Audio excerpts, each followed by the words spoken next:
Bismillahirrahmanirrahim. Assalamualaikum warahmatullahi wabarakatuh.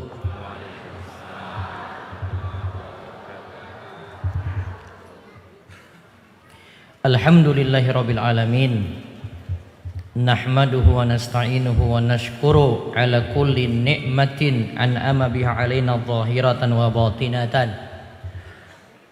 Nashhadu an la ilaha illallah wahdahu la syarikalah wa nashhadu anna Muhammadan abduhu wa rasuluh. Allahumma salli ala Muhammadin wa ala alihi wa sahbihi ajmain. Puji syukur kita panjatkan pada Allah. Salawat lan salam mugi-mugi tercurah pada junjungan kita sekalian, Nabi agung, Nabi yang mulia, Nabi kita Muhammad sallallahu alaihi wasallam. Kami mohon kepadamu ya Allah agar Engkau menjadikan kami hamba-hamba yang senantiasa bersyukur atas segala nikmat yang telah Engkau limpahkan.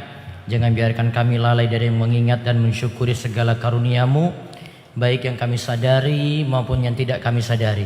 Ya Allah, kami mohon agar Engkau bebaskan kami dari segala bentuk perbudakan pada makhluk. Jadikanlah kami hamba-hamba yang hanya mengabdi kepadamu, yang tidak tunduk kecuali kepada perintah-Mu, dan yang tidak meminta kecuali kepadamu semata. Ya Allah, mantapkanlah tauhid dalam hati kami.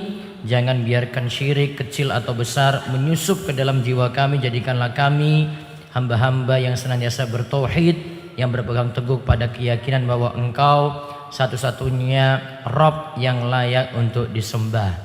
Para jamaah sekalian, kita bersyukur pada malam pitulasan kali ini kita berkumpul untuk memanfaatkan waktu malam kita yang biasanya ini pada malam hari. Saya yakin panjenengan korbankan waktu yang mayoritas harusnya kumpul-kumpul di RT, di rombongan masing-masing, tapi sebagian memilih untuk hadir di lapangan Pondok Pesantren Darus Sholihin. Mudah-mudahan Allah memberkahi malam kita kali ini ya, dalam rangka kita thalabul ilmi dengan mempelajari ilmu yang mudah-mudahan manfaat untuk kita semuanya. Dan kita kembali kedatangan guru kita semuanya, Ustadz Dr. Syafiq Reza Basalamah. Kita akan membahas mensyukuri nikmat kemerdekaan. Alhamdulillah, hadir sini para jamaah dari mana-mana nih, tidak hanya dari Gunung Kidul. Ada yang dari Bantul wonten? Wonten. Saking Sleman? Saking Sleman wonten, Pak? Saking Kulon Progo? Wadah? Wadah, insyaallah. Saking Jakarta? Wonten, ini Jakarta ini Masya Allah. Dan Semarang, Surabaya juga ada. Alhamdulillah, kita malam hari ini saya kasih muqaddimah. Setelah itu nanti akan disampaikan materi oleh Ustadz Syafiq selama kurang lebih 1 jam. Nanti terserah beliau untuk pemaparan sesuai dengan tema tadi. Kemudian setelah itu Bapak ibu-ibu panjenengan tadi sudah mendapatkan, saya nggak tahu tadi dikasih apa gitu, nomor atau apa gitu nggih. Nanti yang beruntung insya Allah akan mendapatkan 20 hadiah. Sama satu lagi nanti Ustadz nanti memilih untuk mengajukan pertanyaan. Jadi kambingnya jadi 2 ekor, bukan 1 ekor. Satu untuk undian, yang satunya tanya jawab langsung. Yang bisa jawab bawa pulang 1 kambing hidup. Masya Allah. Terus yang hadiah yang lainnya lagi di sini disediakan oleh panitia, ada ayam sekitar 5 ekor, terus kompor, termos, panci, gamis, ada parfum, baju batik, sembako, dan kaos. Insyaallah itu mudah-mudahan manfaat untuk panjenengan semuanya. Baik, itu saja dari pengantar kami.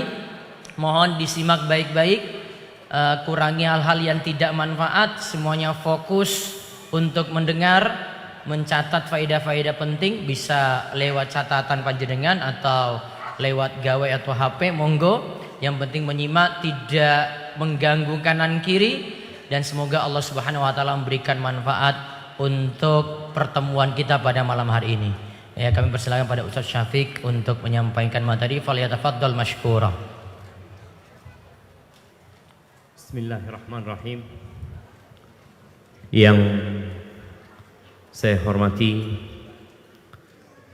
pimpinan Ma'had Darus Salihin Al-Ustaz Dr. Muhammad Abduh Tausikal Hafizahullah, yang saya muliakan para alim ulama, para ustadz, para guru, dan kepada semua yang hadir pada kesempatan kali ini, saya ucapkan Assalamualaikum warahmatullahi wabarakatuh.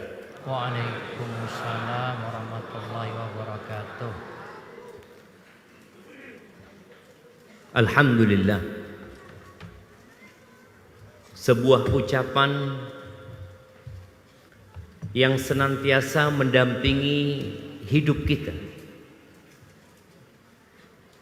karena tanpa karunia Allah kita tidak akan bisa menjalani kehidupan ini. Alhamdulillahilladzi hadana lihada. Segala puji bagi Allah Jalla Jalaluh yang telah memberikan hidayah kepada kita, memberikan petunjuk kepada kita, sehingga kita tahu kebenaran dan dapat mengikuti kebenaran tersebut. Kita belajar yang halal dan yang haram. Walaupun sebagian kita sampai hari ini masih ngelakoni sing haram. Semoga Allah menyempurnakan hidayahnya buat kita sehingga kita mati husnul khatimah. Allahumma amin.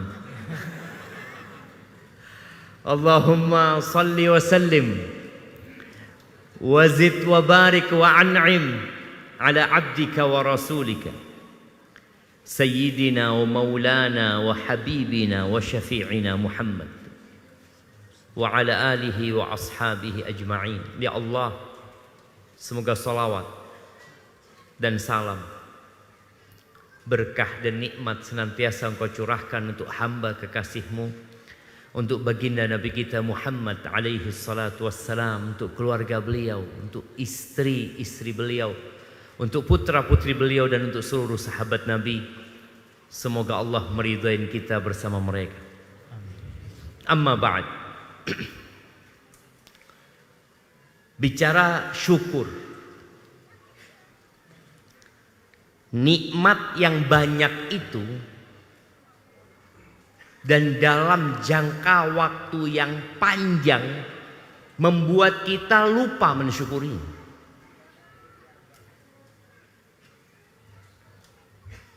Berapa tahun kita sudah merdeka?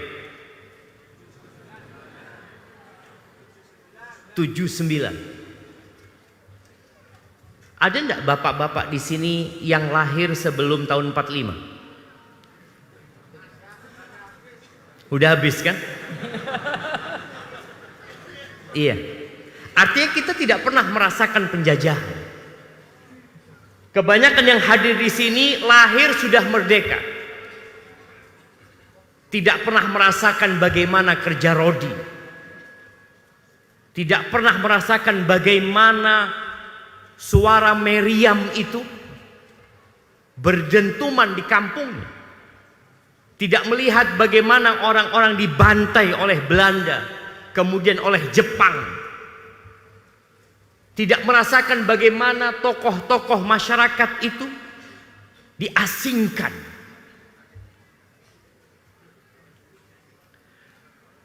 Ceritanya dulu, ana juga nggak pernah merasakan hal itu. Dari sulitnya makan, mereka itu makan apa? Gaplek. Hah? Apa? Tiwul. Enggak. Singkong yang dijemur sampai hitam itu apa namanya? Gatot. Masya Allah. Hah? Gak ada, kita udah makan beras. Anda lihat yang dibagikan beras, mereka cari beras sulit. Bicara pakaian sekarang, mereka dulu pakai baju dari karung goni. Karung goni. Masih ada yang merasakan? Atau pernah merasakan? Itulah masalahnya jemaah. Kita itu sulit mensyukuri sesuatu karena sudah lama kita nggak merasakan kesusahan. Kita udah nggak dijajah lagi gitu. Kita udah senang hidupnya. Allah Azza wa Jalla mengatakan sebelum bicara kemerdekaan, bicara diri kita. Allah mengatakan wa in ta'uddu ni'matallahi la tuhsuha. Apabila kalian hendak menghitung nikmat yang Allah berikan, nggak akan pernah kalian bisa menghitung. Innal insana la zalumun kafar. Sesungguhnya manusia, bapak-bapak manusia semuanya. Oke, dengarkan. Kita itu kadang-kala bercermin ketawa-ketawa, kok sing paling ganteng dewe, kayak yang paling baik. Allah mengatakan innal insana la zalumun kafar. Sesungguhnya manusia itu benar-benar makhluk yang sangat zalim dan sangat kafir. Itu kita. Bapak-bapak, ibu-ibu, pernah enggak bersyukur atas nikmat tangan, dua tangan? Tiap hari dipakai sejak lahir. Kayaknya udah lupa. Sama nikmat ini udah lupa. Seorang syekh cerita tentang ada salah satu orang yang tangannya dipotong, dua-duanya dipotong. Karena kecelakaan atau apa, yang jelas dia akhirnya nggak punya tangan. Biasanya dia kalau ada undangan selalu ada pendampingnya, yang dampingi ini ya sudah nyuapin makanan, udah dia nggak bisa, dia nggak punya tangan. Suatu hari dia datang ke satu acara. Pendampingnya ini kayaknya ketemu sama sohibnya, sama temennya, akhirnya lupa sama yang didampingi. Subhanallah, dia kepingin ke toilet. Akhirnya ada kerabat dia dimintain tolong, aku mau ke toilet, minta diantar kata dia. Oh iya kata dia. Akhirnya diantar ke toilet. Setelah masuk toilet, orang ini ngomong, engkau masuk ke sini kata dia. Loh, ngapain? Aku nggak bisa buka celanaku. Nggak bisa dia buka celananya. Akhirnya dibukakan celananya. Duduk dia di toilet duduk itu. Setelah selesai dia panggil lagi saudaranya. Engkau masuk lagi ke sini. Ngapain? Aku nggak bisa cebok. Nggak ada tangannya. Kemudian setelah itu dia dipakein lagi celananya. Kita jamaah bertahun-tahun pakai tangan ini. Pernah antum bersyukur? Enggak, antum enggak merasakan tangan ini nikmat sudah. Dianggap sesuatu yang biasa. Kapan antum akan rasakan? Ketika Allah ambil itu dari antum. Allah berikan kepada kita kemerdekaan sebelum kita lahir. Sebelum bapak kita lahir. Kita udah gak merasakan, seakan-akan kemerdekaan itu bukan nikmat. Antum bisa bayangin ketika kita sholat, kita gak boleh lepas dari memuji Allah Jalla Jalla. Antum mulai sholat, membaca Al-Fatihah, memuji Allah, mengatakan Alhamdulillahi Rabbil Alamin. Antum baca nih tadi waktu subuh, waktu sholat zuhur antum ulangin dibaca. Waktu sholat asar antum ulangin 4 kali antum baca. Tadi sholat maghrib kita baca lagi. Isya kita baca lagi. Ketika antum ruku antum terus memuji Allah. Subhana rabbiyal azimi wa bihamdih. Antum puji Allah. Atau antum baca subhanakallahumma wa bihamdik. Allahumma gfir. Terus antum bangkit dari ruku mengatakan Sami Allahu liman hamidah Rabbana walakal hamd. mil'as samawati wal ard. Kita itu udah mulai lupa jemaah dengan nikmat-nikmat yang Allah berikan. Jangan bicara kemerdekaan lah. Karena kemerdekaan kita memang belum lahir waktu itu. Kita nggak tahu gimana kondisi. Ini kondisi kita sekarang. Ketika iblis diusir dari surga. Allah menceritakan hal itu di surat Al-A'raf ayat 16 dan 17. Iblis mengatakan, qala fabima aghwaytana la aq'udanna lahum siratakal mustaqim. Ya Allah, atas dasar aku sudah dihukum sesat olehmu, maka aku akan duduk di jalan-jalan yang lurus untuk menyesatkan manusia. Thumma la'atiyannahum min baini aydihim. Aku akan mendatangi mereka dari hadapan mereka, wa min khalfihim, wa an aymanihim, wa an syama'ilihim. Aku akan godain mereka dari belakang, dari kanan, dari kiri. Apa targetnya iblis? Dia sampaikan kepada Allah. Apa target dia? Wala tajidu aktsarahum syakirin. Engkau akan mendapati kebanyakan manusia tidak bersyukur. Jemaah, kita semua berharap masuk surga. Pantaskah kita masuk surga? Tangan ini nggak disyukuri, mata nggak disyukuri. Padahal kita nggak hidup kecuali dengan nikmat dari Allah Azza wa Jalla. Maka bicara kemerdekaan. Antum melihat bagaimana saudara-saudara kita di Palestina sekarang. Seperti itu penjajahan. Seperti itu bangsa kita 350 tahun dijajah. Mereka tidak merasakan ketenangan. Mereka tidak merasakan bangku sekolah. Ketika Indonesia merdeka, apa yang dilakukan oleh pemerintah kita? Memerangi buta huruf. Karena di masa itu yang boleh sekolah hanya orang kaya. Yang boleh belajar hanya antek-antek Belanda. Kebanyakan rakyat nggak tahu apa-apa. Sekarang kita semua bisa belajar. Kalau dulu target pemerintah itu pokoknya bisa baca dan menulis. Sekarang targetnya berapa tahun sekolah? 9? 11? Wajib. Yang wajib bukan 9. Udah tambah 3 lagi. Hah? Sekarang harus tamat SMA, Ustaz. Masya Allah. Dulu lulus SD pegawai negeri. Sekarang S1 nganggur. Antum bisa lihat kualitas manusianya. Seharusnya semakin lama belajar, ya semakin mudah cari pekerjaan. Kualitas manusianya dahulu pandai bersyukur. Mereka dulu merasakan, ya Allah, bisa sekolah SD. Dulu bukan SD namanya. Apa?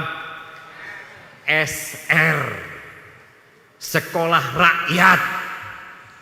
Di mana rakyat Indonesia punya hak untuk sekolah, untuk belajar mereka. Dan banyak di antara mereka yang nggak lulus SD. Tapi mereka bersyukur kepada Allah Azza wa Jalla. Semakin kesini kita melihat orang-orang lupa bahwa yang memberikan kemerdekaan itu Allah Azza wa Jalla. Dan Allah bisa mengembalikan penjajahan ke negeri kita. Ahibati billah,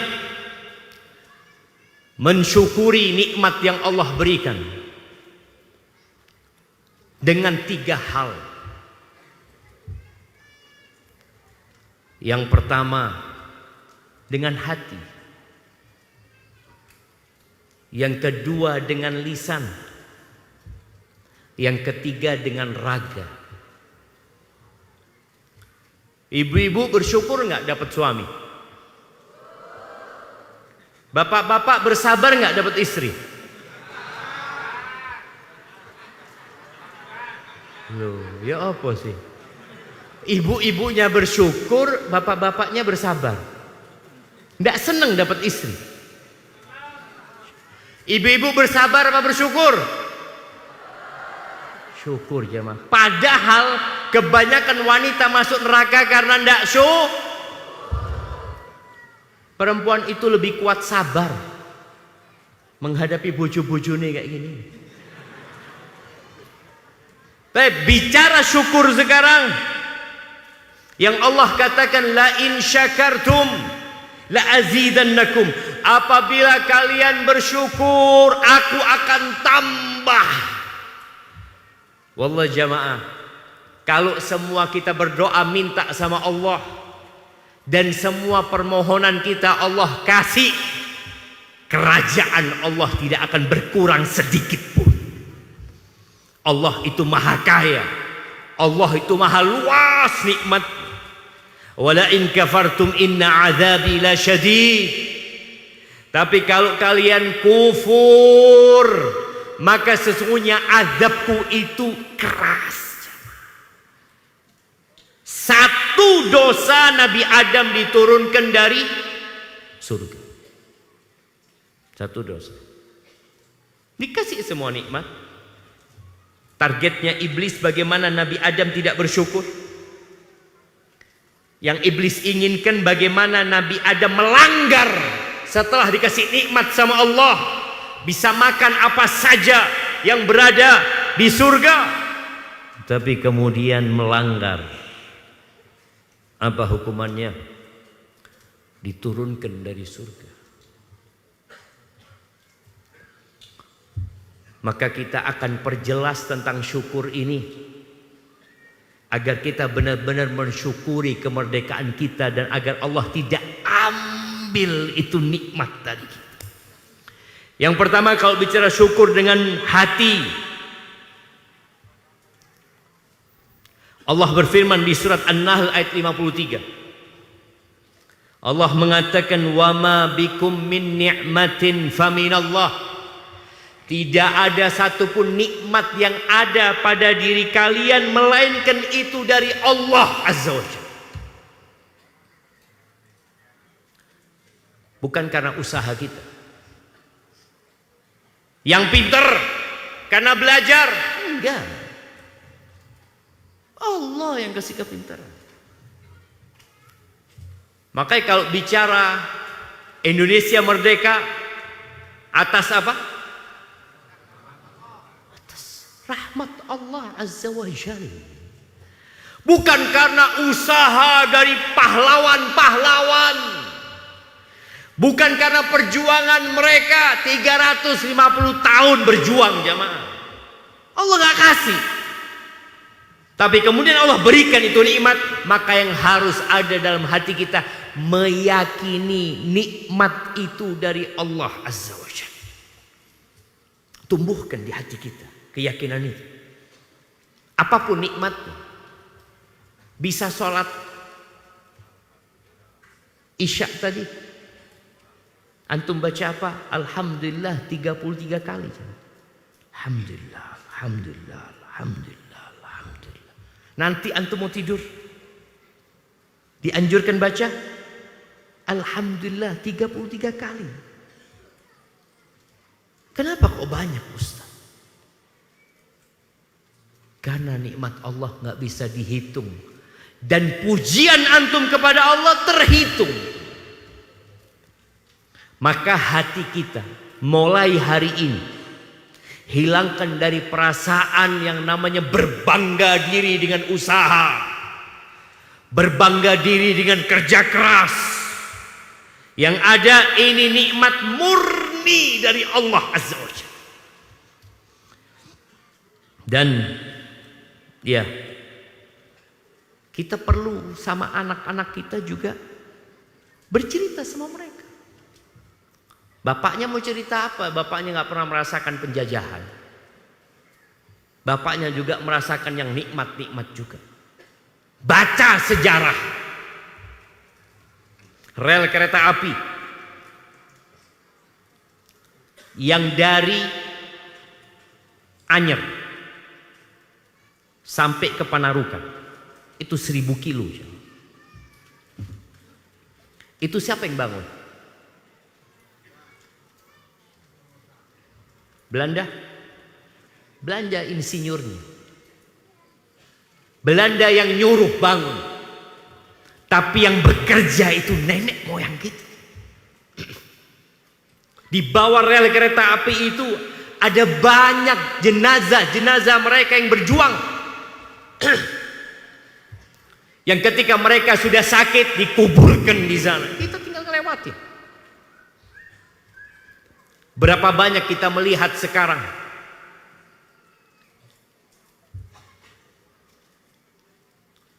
jalan-jalan air, pengairan yang dibangun oleh Belanda. Di dalam sana banyak jenazah mereka yang bekerja keras, kerja rodi. Maka antum ceritakan agar anak-anak kita tahu kemerdekaan ini dari Allah, nak. Allah yang kasih, nak. Kemudian yang kedua, bersyukur itu dengan lisan kita.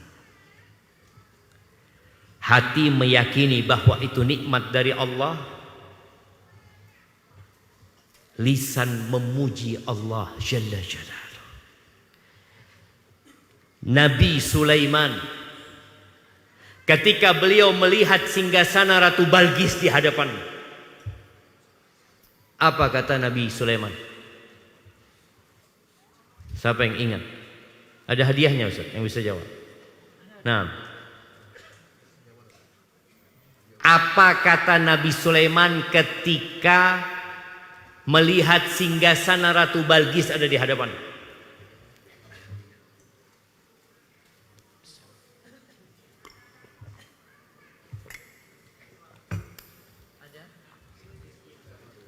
Ada yang jawab?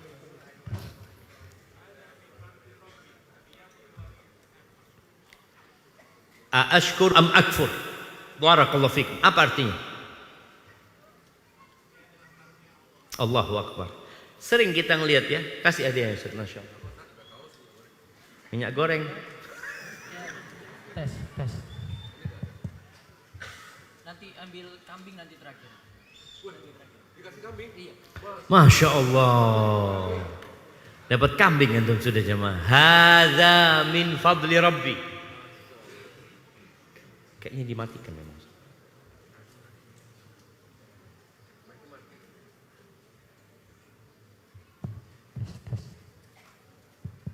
Mic-nya mohon dihidupin yang punya Ustaz Abdul. Nanti yang jawab tadi dapat hadiah kambing. Karena yang ini sudah ada. Jadi tadi amanatnya yang jawab pertanyaan Ustaz. Jadi kambing gitu. Masya Allah, Masya Allah. Pas hadza min fadli Rabbi. Hadza min fadli Rabbi. Antum dapat kambing katakan hadza min fadli Rabbi. Bukan karena antum jawab. Masya Allah. Bukan.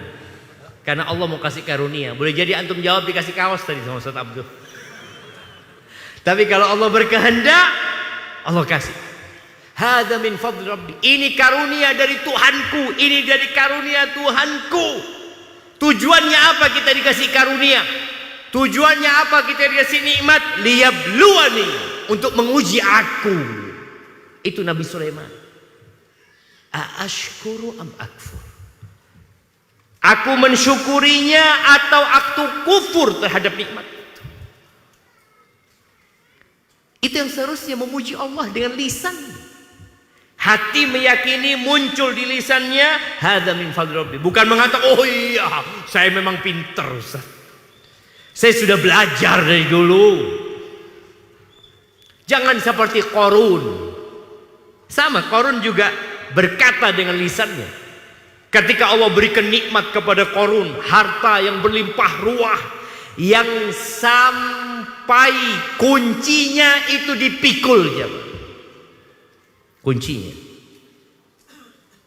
Qarun ketika disuruh berbagi, berbuat baik kepada manusia, taat kepada Allah, kata Qarun, innama utituhu ala ilmin indi. Aku ni bisa seperti ini karena ilmu yang diberikan kepada aku. Dia tidak menyebut Allah, dia tidak memuji Allah. Dan jamaah rahimakumullah, kenapa negara-negara di luar sana mau menjajah Indonesia? Karena Indonesia kaya. Portugal datang, Belanda datang, Jepang datang, kita kaya. Cuma kita tidak pandai mensyukuri nikmat yang Allah berikan. Sampai mereka datang ke negeri kita, mereka ambil nikmat-nikmat itu, mereka bawa ke negeri mereka. Apakah kita sudah merdeka? Iya, sudah merdeka kita. Cuma ada sebuah ungkapan dari Presiden pertama Indonesia, dari Bapak proklamator kita. Dia menyebutkan jauh sebelum Indonesia merdeka, tahun 1930, di surat kabar Suluh Indonesia, beliau menyebutkan tentang negara, ciri-ciri negara yang dijajah. Indonesia belum merdeka. Bung Karno membuat sebuah penelitian, kemudian dia menyimpulkan ciri-ciri negara yang terjajah itu. Yang pertama, negeri tersebut menjadi penyedia bahan mentah bagi negara-negara industri maju. Faham? Kita menjadi penyedia bahan mentah karena kita kaya. Kita sediakan bahan-bahan mentah, dibawa oleh penjajah, dikirim ke negeri mereka. Itu yang pertama. Yang kedua, dijadikan sebagai pasar untuk menjual produk-produk hasil industri negara maju tersebut. Setelah diolah di sana, dijual ke Indonesia. Kita jadi konsumen. Ini kata siapa?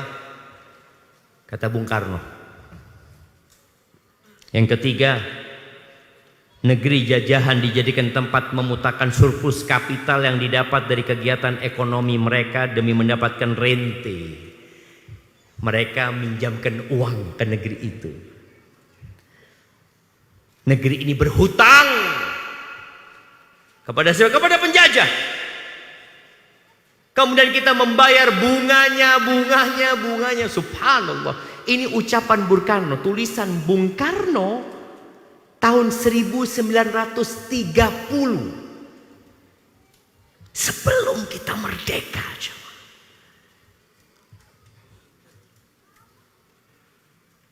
Apakah tanda-tanda itu ada sekarang pada kita?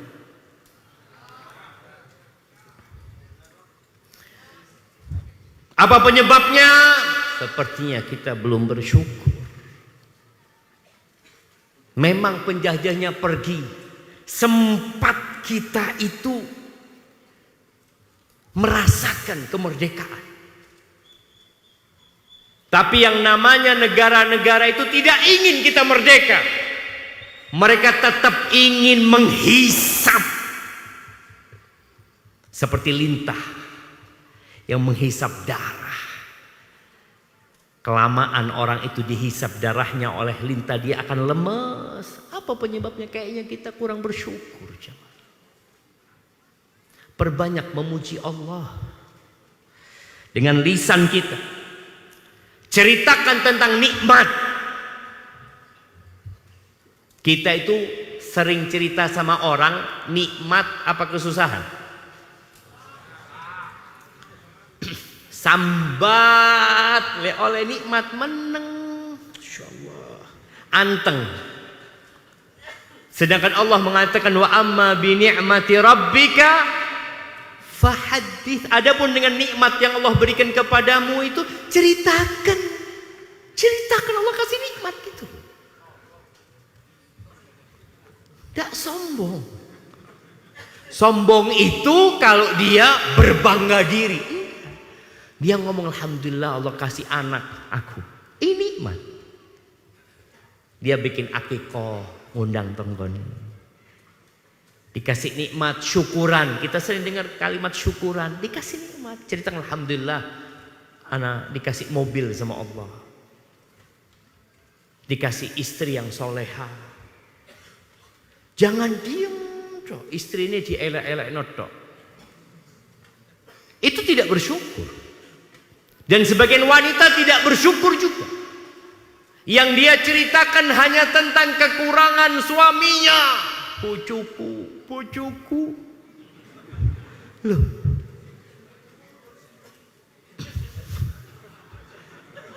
Ceritakan kebaikan.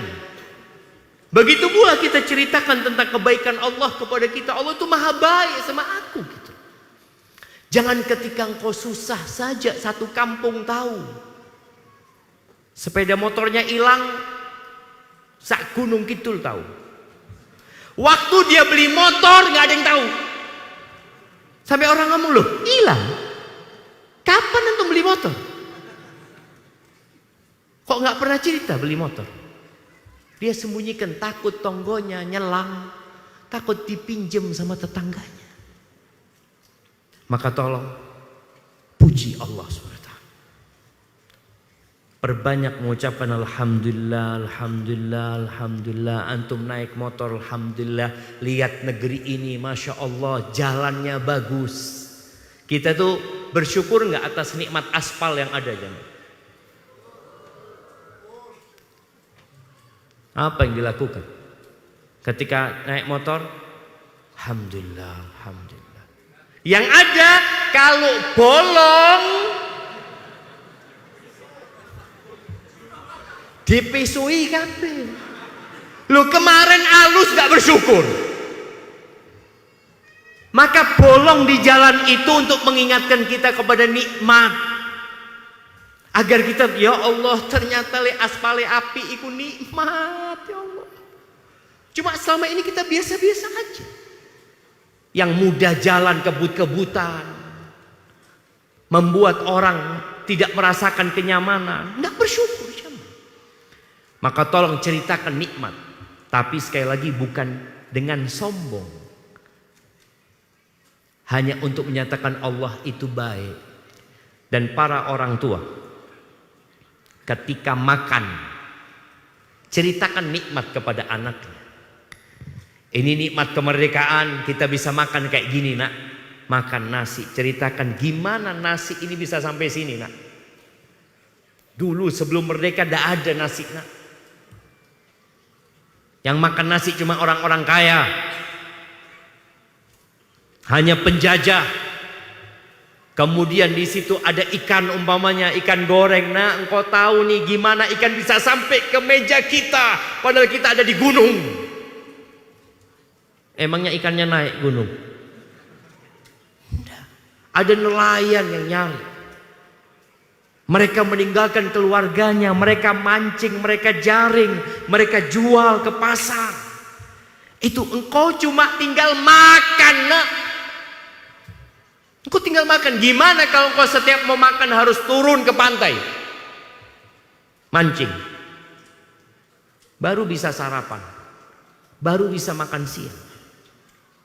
Ceritakan sayuran, ceritakan kalau ada daging kambing atau apapun, agar benar-benar anak-anak kita belajar bersyukur.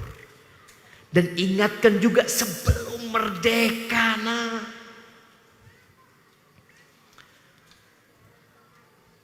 Kalau kita tidak mengajari anak kita bersyukur, kita pun gak pandai bersyukur.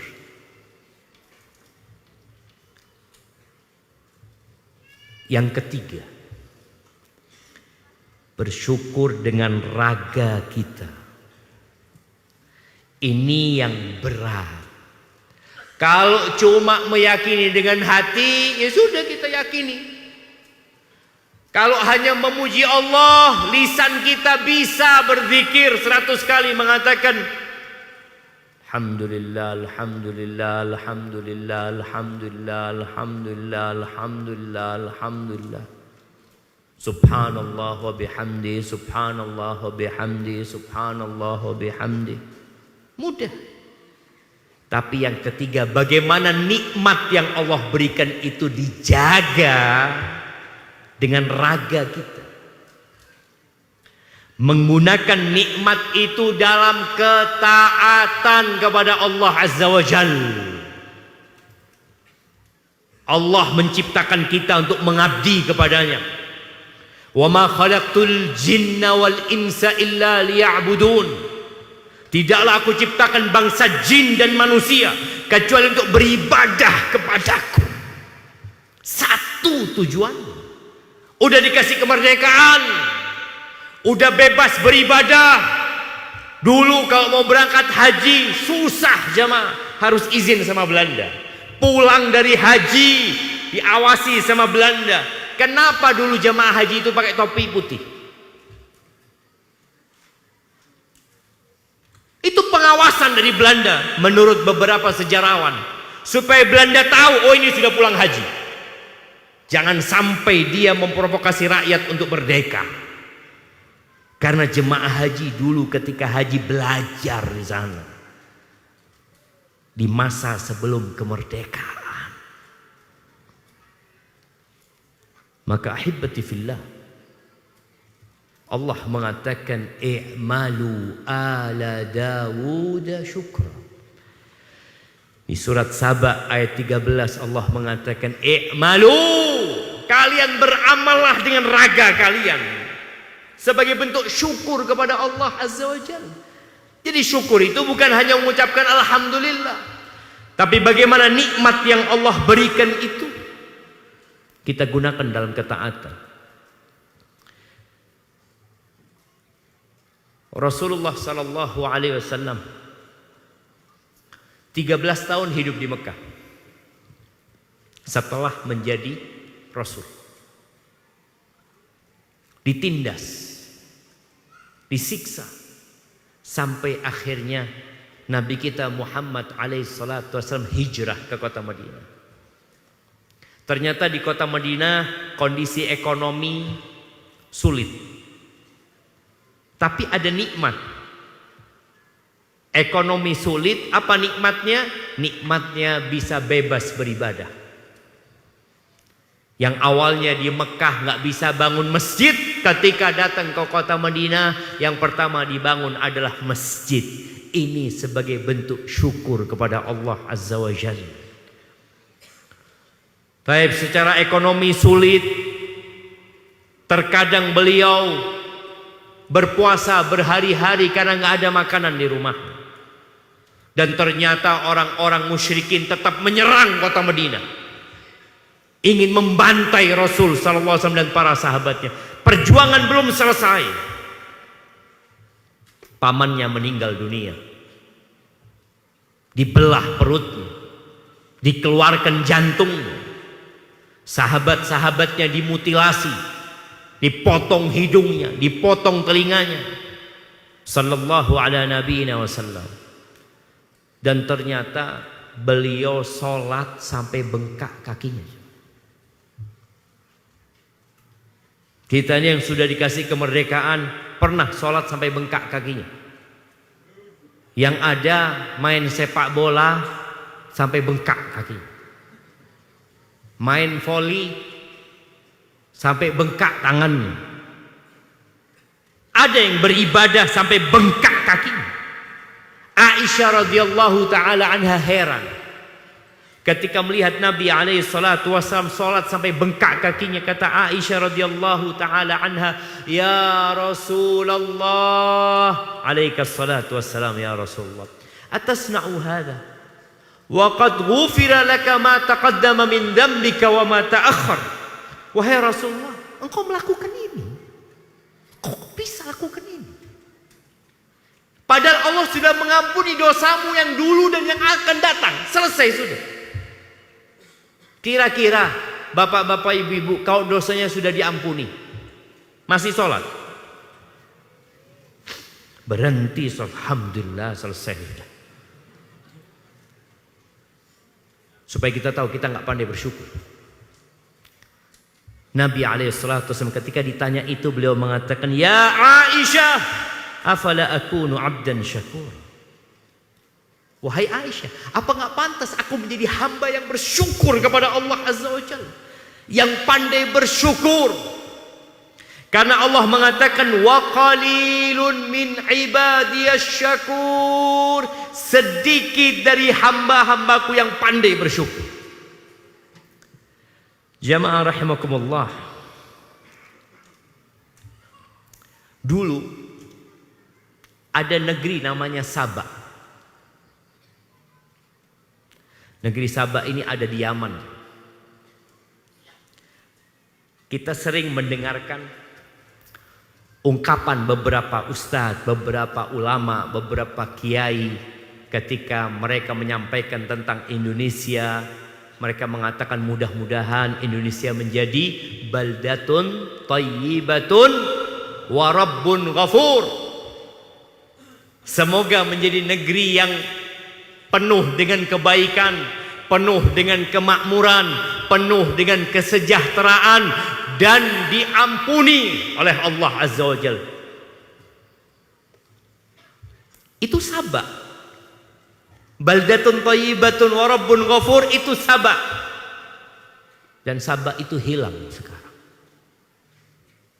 Mereka nggak jadi baldatun thayyibah. Yang sebelumnya thayyibah, yang dikatakan kebun-kebunnya indah sekali, jemaah. Kotanya itu nyambung dengan kota-kota lain karena makmurnya. Mereka kalau mau panen itu tinggal naruh keranjang di kepalanya, jalan berjatuhan buah-buahan di sana. Baldatun thayyibatun wa rabbun ghafur. Allah mengatakan di ayat 15, laqad kana li saba'in fi maskanihim ayah. Telah ada tanda kebesaran Allah di tempat tinggalnya kaum Sabah, di negeri Sabah. Jannatani an yaminin wa shimal. Kebun-kebun yang indah, jannah kayak surga, jemaah. Di kanan dan di kiri. Kulu mir rizqi rabbikum. Allah mengatakan kalian makan mir rizqi rabbikum, dari rizki Tuhan kalian. Tadi yang kita bicarakan, semuanya dari Allah. Jangan ada yang berpikir karena usaha, karena kerja keras, karena kecerdasan, karena belajar, karena Allah yang kasih itu rezeki. Berapa banyak kita lihat orang-orang yang pintar tapi miskin, dan tidak sedikit orang yang nggak lulus kuliah kaya raya. Kok bisa kayak gitu? Mir rizqi rabbikum, itu rezeki dari Tuhan kalian. Lalu Allah katakan baldatun washkuru lahu, syukur itu nikmat. Syukuri itu nikmat. Baldatun thayyibatun wa rabbun ghafur. Negeri yang penuh dengan kebaikan dan Tuhan yang Maha Pengampun. Fa'arabu. Ternyata mereka enggak bersyukur. Allah kirimkan badai, Allah kirimkan banjir yang menghabisi negeri. Sebagaimana Allah pernah menenggelamkan bumi ini. Bukan hanya Indonesia, jemaah. Di masa Nabi Nuh, Gunung Kidul ini nggak ada, tenggelam semuanya. Dunia tenggelam, jemaah. Di masa itu. Gara-gara apa? Fa'arabu.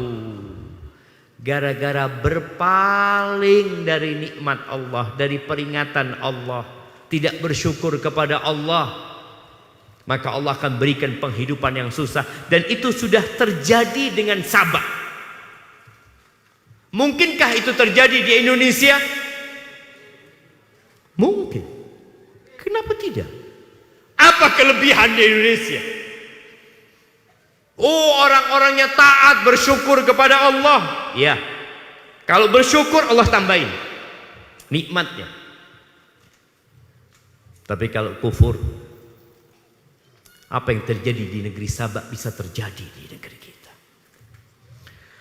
Dan Allah berfirman di surat Al-A'raf ayat 96, walau anna ahlal qura amanu wattaqau. Nih kita bicara syukur itu dengan hati, dengan lisan dan dengan raga kita.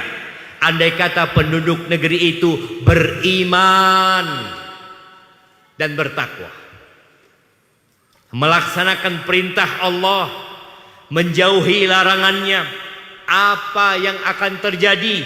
La fatahna alaihim barakat.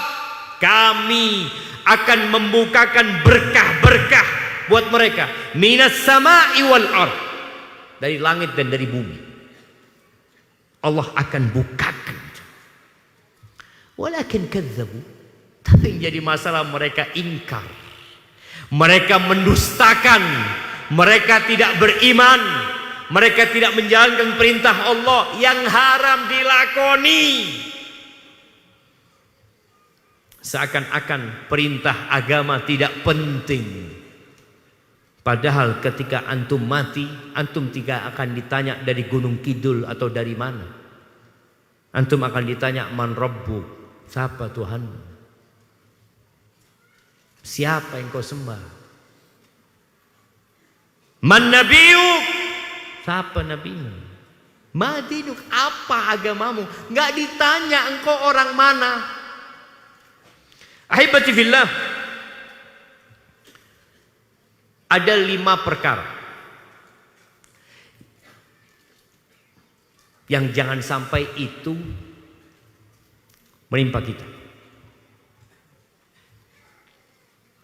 Kenapa? Kalau penjajah yang datang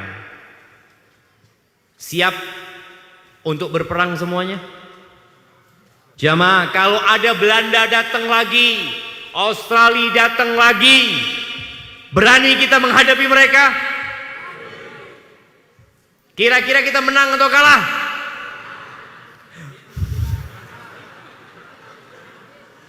Kalau Amerika datang ke sini, kita lawan. Menang apa kalah? Kok wis kalah tuh jemaah? Menang insyaallah. Menang.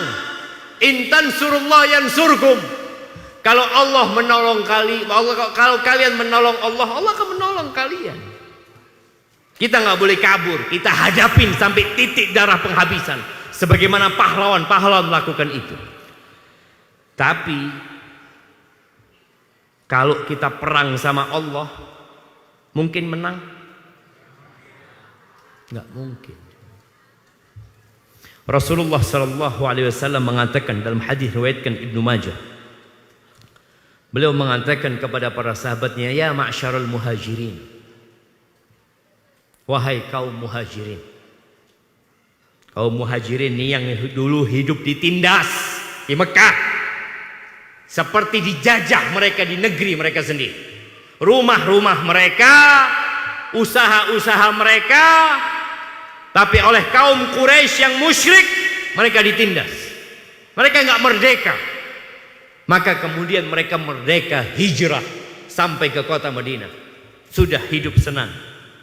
Tadi walaupun secara ekonomi mengalami kesulitan, Nabi mengingatkan mereka, ya ma'syarul muhajirin, khamsun idabtulitum bihin wa a'udzu billahi an tudrikuhun. Ada 5 perkara yang kalau kalian dikasih bala dengan 5 perkara ini, berat hidup kalian. Wa a'udzu billah, dan aku berlindung kepada Allah jangan sampai 5 perkara ini menimpa kalian. Yang pertama, lam tadhharil fahishatu fi qaumin qat hatta yu'linu biha. Tidaklah perbuatan fahisyah. Fahisyah ini perbuatan dosa yang menjijikkan. Seperti zina, homoseksual.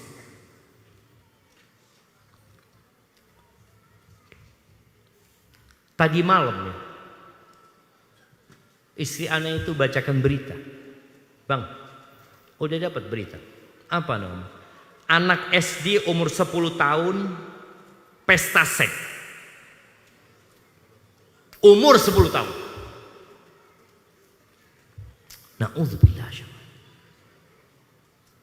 Bagaimana kita melihat perzinaan di depan mata, orang tua menghalalkan anaknya dibawa oleh laki-laki yang bukan suaminya. Kira-kira kalau anak perempuannya dibawa itu, apa yang dilakukan oleh laki-laki itu kepada putrinya? Bapak-bapak, kalau ada anak SMA, kuliah, dibawa sama pacarnya keluar dan minta izin, Pak, saya bawa anaknya. Oh iya, bismillah, tafadhol. Kira-kira jangan malam-malam pengalaman. Insya Allah. Iya, pernah dibilangin jangan malam-malam sama orang tua.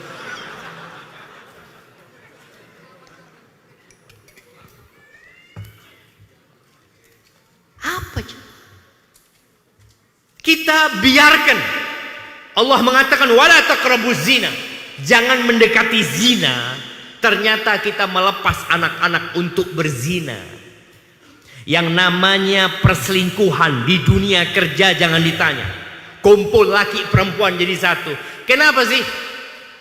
Di SMA itu harus kumpul laki sama perempuan. Apa pengaruhnya kepada pendidikan? Ini bicara kemerdekaan. Sebelum Indonesia merdeka dan sampai hari ini ada sebuah sekolahan di Jakarta namanya Canisius. Sekolahnya yang dibangun oleh pemerintah Belanda. Belanda yang bangun itu sekolah. Milik Katolik. Itu sampai hari ini khusus laki-laki. Sampai hari ini. Sebelum merdeka sampai merdeka mereka istiqomah. Tetap gak boleh kumpul perempuan sama laki ini. Mereka mau belajar. Bukan mau pesta seks di situ. Bukan mau pacaran. Waktunya belajar untuk membangun negeri. Dan ternyata lulusan dari sekolah itu jadi orang semuanya. Gak ada yang jadi macan gitu ya. Atau jadi orang. Jadi orang-orang hebat. Karena mereka fokus belajar jamaah. Tapi ketika anak-anak kumpul laki sama perempuan. Maka ini kata Nabi SAW. Kenapa kok dipisahkan sih? Perempuan di belakang, laki di depan. Kan ini kajian Ustaz. Insya Allah hatinya bersih semua. Kalau dikumpulkan nyetrum. Tahu pernah lihat orang kesetrum? Memandang saja. Memandang perempuan yang gak halal untuk dipandang. Itu kata Nabi SAW. An-nadratu sahmun masmum min sihami iblis. Memandang itu anak panah beracun dari anak panahnya iblis. Jadi memandang lewat saja, istrinya tetangga lewat antum pandang. Bagaimana antum memandang istri antum? Kok ayuan bojone tonggo ya?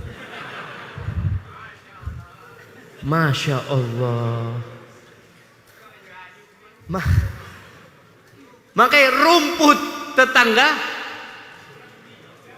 lebih hijau dari rumput sendiri. Padahal tonggoni sama. Ngelihat rumput yang di rumah kita, kok luwih hijau ya? Ada syaitan. Makanya Nabi SAW mengatakan tidaklah al-fahisyah, perzinaan, homoseksual, dan na'udzubillah jemaah dengan homoseksual ini. Ada suksesornya, ada da'inya, ada yang mengajak. Na'udzubillah min dzalik. Kenapa kok dilakukan? Ya, agar kemerdekaan itu hilang. Hatta yu'linu bi, sampai mereka ngumumkan, nggak malu mereka berzina. Dulu jamaah, waktu anak SD, anak masih ingat. Ada tetangga masjid itu, dia menikah dalam kondisi hamil. Itu jadi omongan satu kampung. Mereka semua mencela perbuatan itu. Na'udzubillah, kok bisa katanya. Sekarang artis-artis gak punya suami, punya anak. Biasa. Dan di kampung-kampung mereka hamil dari hasil zina. Biasa. Kita tidak lagi mengingkari hal itu. Padahal mengingkari kemungkaran itu wajib. Walaupun dengan hati. Gak ada ceritanya. Oh biasa. Apanya ini biasa Ustaz. Oh di kampung biasa. Ya, namanya anak-anak muda Ustaz. Bayangkan. Dianggap biasa. Dan itu yang terjadi. Apa yang akan Allah turunkan? Illa fasya fihimut ta'un wal auja allati lam takun madat fi aslafihim alladhina madu. Allah akan kirimkan kepada mereka penyakit-penyakit, wabah-wabah yang belum pernah ada di umat-umat sebelumnya. Iya, COVID-19. Antum tahu COVID-19? Kita kayak dijajah. Keluar rumah sendiri tidak boleh. Mau ke masjid ditutup masjidnya. Sekolah anak-anak berhenti sekolah. Yang kerja di penerbangan kapalnya nggak boleh terbang. Bayangin kalau kita tetap mengisi kemerdekaan ini dengan kemaksiatan, Allah akan kirimkan itu. Itu yang pertama. Yang kedua, walam yanqusul mikyal wal mizan illa ukhidhu bis sinin wa shiddatil mauna wa jawri sultan alaihim. Tidaklah mereka mengurangi takaran dan timbangan. Penipuan sekarang jamaah betapa maraknya. Online, tidak online. Yang kerja di pasar ngurangin timbangan, yang jualan menipu saudaranya. Kalau itu terjadi dan kita membiarkannya, apa yang terjadi? Allah akan kirimkan kekeringan. Allah kasih paceklik. Allah bikin harga-harga tinggi. Dulu berapa harga beras? 5 tahun yang lalu berapa harga beras? Nah, yang jualan beras. Nah, mana yang jualan beras? Iya, 5 tahun yang lalu berapa harga beras? 8.000. Sekarang berapa? 13. Naik 5.000. Iya. Kemudian harga bensin berapa? Dulu berapa? Sekarang 10.000. Hah? Sudah naik lagi? Insya Allah jamaah. Naiknya diam-diam. Ya nggak usah rame-rame naik Ustaz.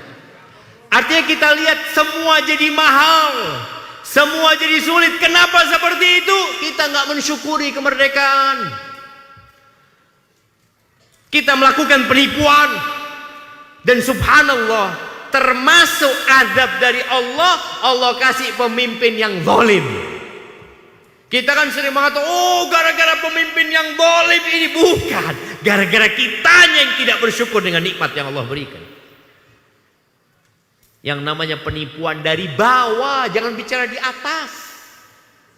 Dari RT, RW, sekolahan SD. Kita lihat kepala sekolah yang ditangkap gara-gara manipulasi dana SD. Itu terjadi.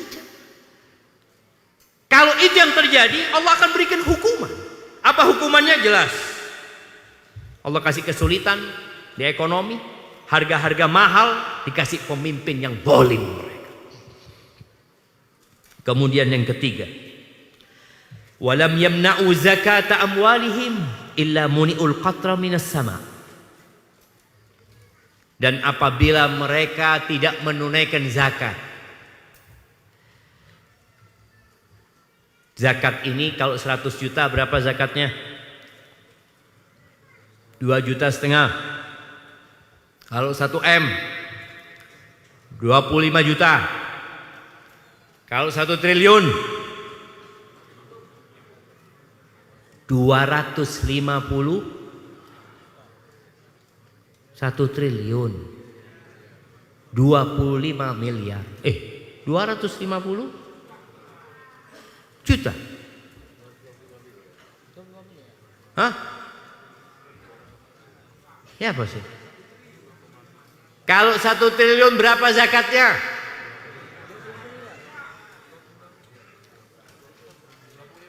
$25 miliar. Kalau duitnya 100 triliun. Kita lihat yang mengeluarkan zakat ini, ya yang uangnya 100 miliar masih mengeluarkan zakat. Yang sudah 10 triliun ke atas ini kadang-kala sulit mengeluarkan zakat. Karena zakatnya banyak. Dan ketika orang itu tidak mengeluarkan zakat, hukumannya apa? Allah akan halangi hujan turun. Kenapa akhir-akhir ini kita melihat musim itu kok nggak karu-karuan? Musim hujan nggak turun hujan, musim seharusnya nggak hujan turun hujan. Ingat, kita kurang bersyukur kepada Allah Azza wa Jalla.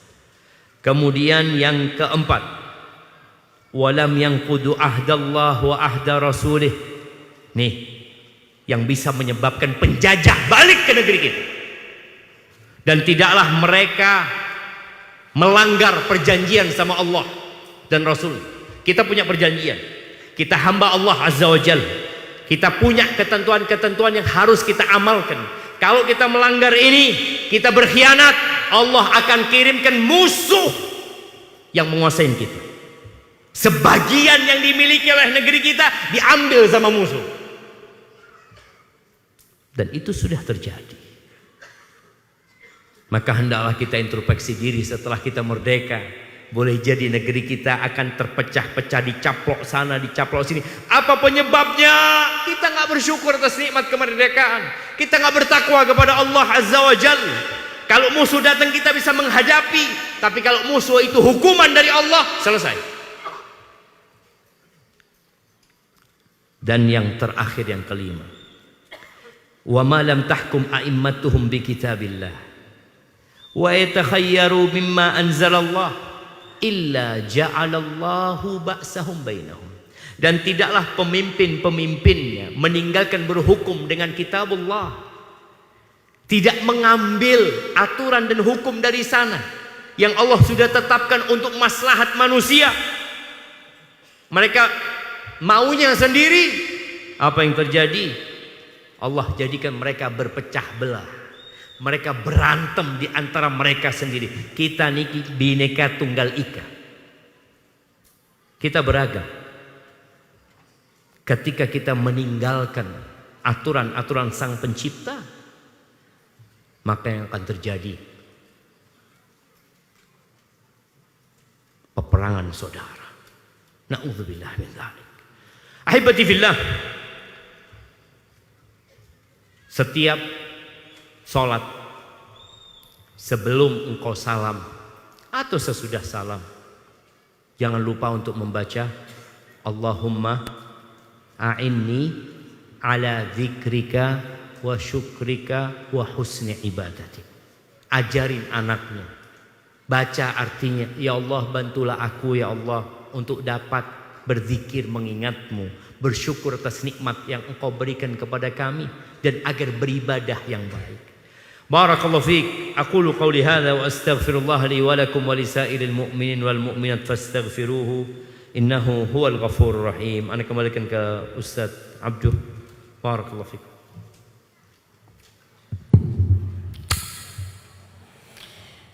Jazakallahu khair kepada Ustaz Syafiq atas penyampaian materinya. Masya Allah, ternyata lebih dari 1 jam. Lebih. Sampun ngantuk? Wah, kita lelean sampai besok nih. Tirakatan ya. Baik, saya selingi dulu dengan hadiah ini. 5 dulu. Yang dapat nomor 20, sinten? Dilihat. 20 19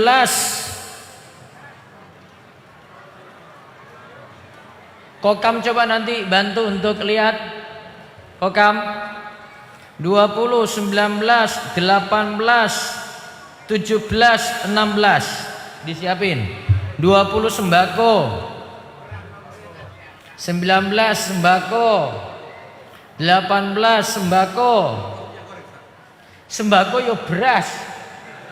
Minyak goreng piye? 17 daster. 16 sembako. Ada tulisannya? Ada? Ngacung? Bapak enggak ada, Pak? Wonten, Pak? Mboten. Ada? Nomor berapa? Nomor berapa? Hah? 17 apa? Daster. Alhamdulillah. Suami dapat daster, kasih daster. Daster.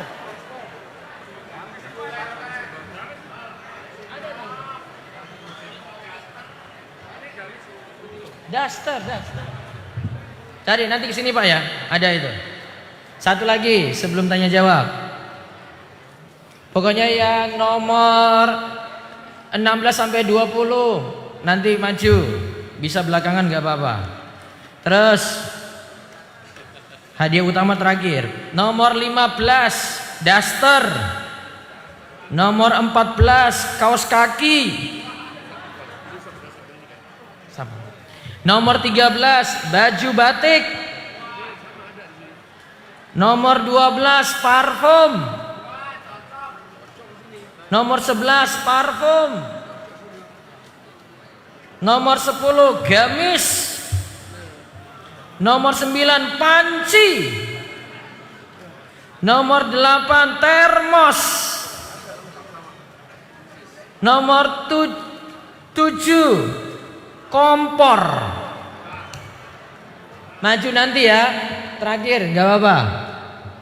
Ya nggak mau bawa ambil ya nanti saya jual lagi nanti kalau nggak mau ambil itu. Yes. Silakan jika ada pertanyaan sebelum hadiah utama. Monggo.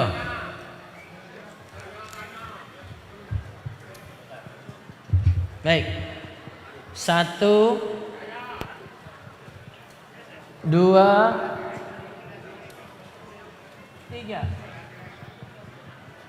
3. Pak Muji. Mic. Itu tuh. Naik sini.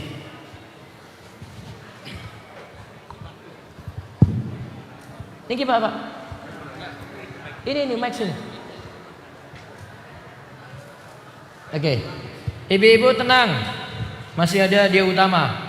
Assalamualaikum warahmatullahi wabarakatuh. Waalaikumsalam warahmatullahi wabarakatuh. Alhamdulillah yang dimuliakan Allah, Ustadz Syafiq. Pada kesempatan yang bahagia ini kami ingin bertanya. Yang pertama, bahwa Ustadz Syafiq sering mendapatkan fitnah secara personal. Mendapatkan fitnah. Kemudian yang kedua, fitnah juga berlaku kepada kelompok-kelompok kita, umat Islam. Kemudian yang ketiga, fitnah secara menyeluruh terhadap Islam itu sendiri. Bagaimana kita menyikapi dan menghadapi fitnah-fitnah tersebut? Terima kasih Ustaz. Assalamualaikum warahmatullahi wabarakatuh. Waalaikumsalam warahmatullahi wabarakatuh. Naam. Subhanallah jamaah. Allah itu berfirman, "Wa ja'alna ba'dakum li ba'din fitnah." Kata Allah, dan kami jadikan sebagian kalian untuk sebagian lainnya fitnah, ujian. Apa poinnya? Atas birun, sabar apa enggak? Rasulullah SAW difitnah ketika di Mekah, dikatakan penyihir, dikatakan dukun. Secara personal ya. dikatakan paranormal, pendusta, sallallahu alaihi wasallam, majnun, orang gila. Ajarannya dianggap hanya dongeng belaka. Pengikutnya dianggap pengikut orang-orang yang lemah, yang miskin saja, yang mereka hanya menuntut kemerdekaan dari perbudakan. Apa yang dilakukan Nabi SAW? Nabi tidak sibuk mengklarifikasi bahwa dia tidak seperti itu, tapi Nabi sibuk melanjutkan dakwahnya. Nabi lanjut dakwah. Nabi tidak mau, oh enggak, saya bukan orang gila, saya bukan ini. Allah turunkan ayat-ayat yang mengatakan ma anta bi ni'mati rabbika bimajnun. Tapi Nabi enggak sibuk. Bahkan Nabi SAW ketika berdakwah ke kampung-kampung, apalagi di musim haji, Rasulullah SAW kalau musim haji itu berangkat ke Mina, ya, ke tempat kumpulnya jemaah haji dari tiap daerah. Nabi berdakwah, mengajak mereka. Itu Abu Lahab ngikutin Nabi SAW. Ketika Nabi selesai berdakwah, apa kata Abu Lahab? Jangan diikutin, itu keponakanku, agak miring. Sampai seperti itu. Tapi Nabi gak sibuk untuk membuat klarifikasi. Tidak, sudah, lanjutkan dakwah ini. Nanti mereka akan melihat siapa yang benar dan siapa yang salah. Cuma kita nih harus senantiasa memperbaiki niat. Orang kalau ikhlas, insya Allah pujian dari orang gak akan mengangkat dia, celaan juga tidak akan menghinakan dia.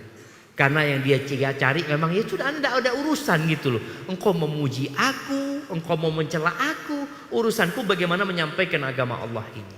Dan memang ada fitnah yang menyakitkan. Rasulullah SAW pernah istrinya difitnah berzina. Aisyah radhiyallahu anha itu difitnah berzina. Dan Nabi nggak tahu Aisyah benar berzina atau tidak. Karena Aisyah itu datang dari satu perjalanan, ketinggalan Aisyah, kemudian masuk ke kota Madinah, naik onta bersama laki-laki, bersama sahabat namanya Sofwan. Di siang hari tersebar cerita, oh saya Aisyah. Nabi itu sampai bingung, Aisyah sampai sakit. Abu Bakar, bapaknya Aisyah, ibunya Aisyah juga nggak tahu harus berbuat apa. Apa yang harus dilakukan? Kembali kepada Allah Azza wa Jalla. Benar-benar minta tolong sama Allah Azza wa Jalla. Karena yang bisa bantu Allah. Soalnya kita kalau berusaha untuk mengklarifikasi tentang diri kita, orang nggak percaya. Terus buat apa kita sibuk melakukan itu? Lanjutkan dakwah ini. Cuma kadangkala memang kita mungkin yang caranya kurang tepat, ya. Kita melakukan introspeksi, mungkin ana yang nggak hikmah dalam menyampaikan. Insya Allah dengan cara seperti itu, ya semoga Allah menerima amalan kita. Barakallahu fikum. Ayakumullah. Nah. Baik, pertanyaan yang kedua. Tadi saya tunjuk mana sini tadi? Buatan. Riko.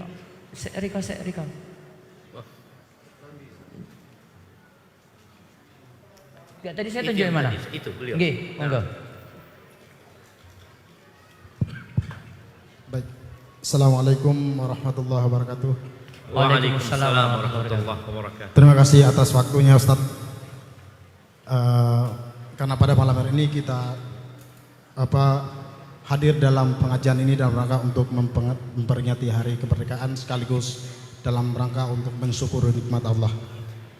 Ustadz, selama 350 tahun Indonesia dijajah dan alhamdulillah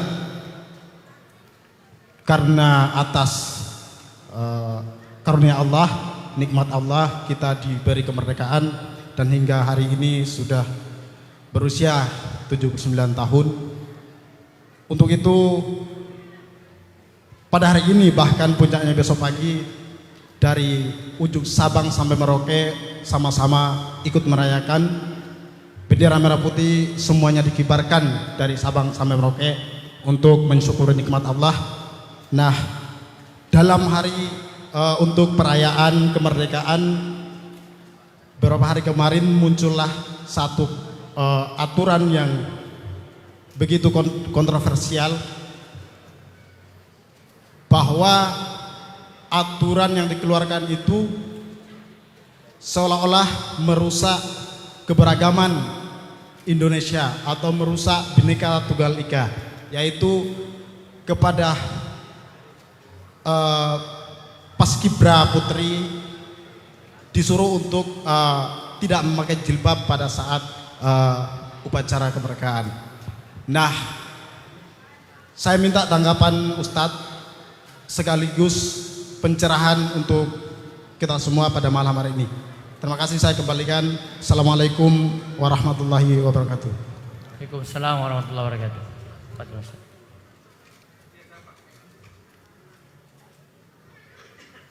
Bismillah. Barakallahu fiik. Ahibbati fillah. Kalau ana ingin menanggapi dari sisi hikmah sebenarnya. Karena alhamdulillah Majelis Ulama Indonesia juga sudah memberikan tanggapan. Berbagai macam ormas Islam juga sudah menunjukkan sikapnya. Dan kita tahulah bahwasanya yang dilakukan memang sebenarnya bertentangan dengan konstitusi sendiri, bertentangan dengan tadi keberagaman yang ada di Indonesia. Ada hikmah sebenarnya kalau anda lihat. Tahun 89 nggak ada emak-emak pakai jilbab kayak gini. Bahkan istri-istri tokoh agama pun tidak berjilbab. Kalau kita ngelihat foto-foto zaman dulu ya, foto-foto yang masih hitam putih setelah kita merdeka, jilbab itu belum ada. Sedikit sekali yang pakai jilbab. Tahun 89 300 siswi SMA, mudah-mudahan anda nggak salah atau sama kuliah ya, itu dikeluarkan dari sekolah karena mereka berjilbab. Alasannya sama dengan alasan yang dibuat di Paskibraka. Sama. Mereka mengatakan bahwa sekolah sudah punya seragam. Jadi anak-anak ya harus ikut seragam sekolah. Padahal kepala sekolahnya muslim. Menteri pendidikannya muslim. Presidennya muslim. Wakil presidennya muslim.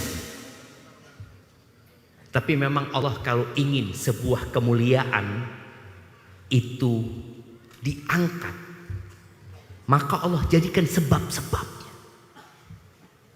Sejak tahun itu ribut akhirnya. Sampai ada sebuah buku judulnya kalau nggak salah Revolusi Jilbab ya. Semuanya menuntut. Ini kebebasan gitu.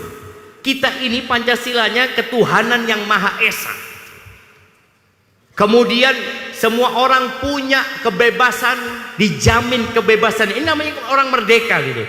Dijamin kebebasan dia untuk menjalankan agama mereka sesuai dengan keyakinan masing-masing. Dan alhamdulillah sejak kejadian itu akhirnya jilbab itu mulai orang-orang tahu ternyata jilbab ini kewajiban. Jilbab ini bukan seragam sekolah. Jilbab ini bukan seragam pengajian. Tapi jilbab ini adalah pakaian muslimah. Dan insya Allah setelah kejadian ini, harapan kita kembali umat Islam itu menyegarkan ingatannya bahwa mereka harus kembali menyebarkan jilbab. Karena jilbab yang sekarang mungkin banyak orang pakai jilbab tapi beragamanya belum baik ya. Mudah-mudahan dengan kejadian ini umat Islam semua bangkit untuk kembali kepada agamanya. Barakallahu fikum. Itu mungkin kalau bicara tanggapan ana. Kalau tanggapan secara hukum insya Allah sudah para ulama sudah memberikan tanggapannya. Tapi kita ambil hikmahnya ya. Kita ambil hikmahnya dan para orang tua juga perlu mengkaji kembali. Kenapa sih muslimah harus pakai jilbab?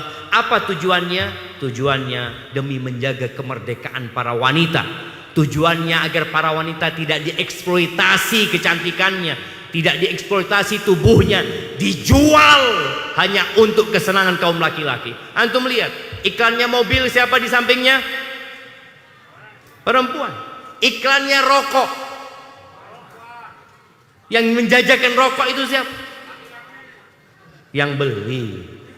Yang menjajah. Ada kita lihat iklannya kulkas. Siapa di sampingnya? Perempuan. Makanya perempuan kalau daftar kerja itu syaratnya apa? Good looking. Harus enak dipandang. Karena memang dia mau dijual untuk dipandang, untuk dilihat. Seorang wanita itu dihargai karena keterampilannya, karena keahliannya. Bukan dia menjual dirinya. Semoga apa yang terjadi ada hikmah buat kita semuanya. Hadza wallahu a'lam. Baik, satu lagi. Terakhir ya, nggih. Takmir.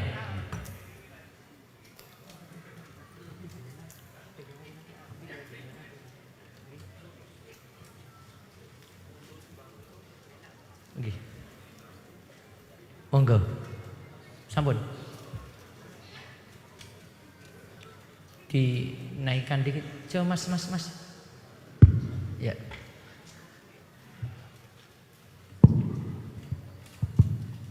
Assalamualaikum warahmatullahi wabarakatuh. Waalaikumsalam warahmatullahi wabarakatuh. Ketika hari kemerdekaan itu banyak sekali yang merayakan.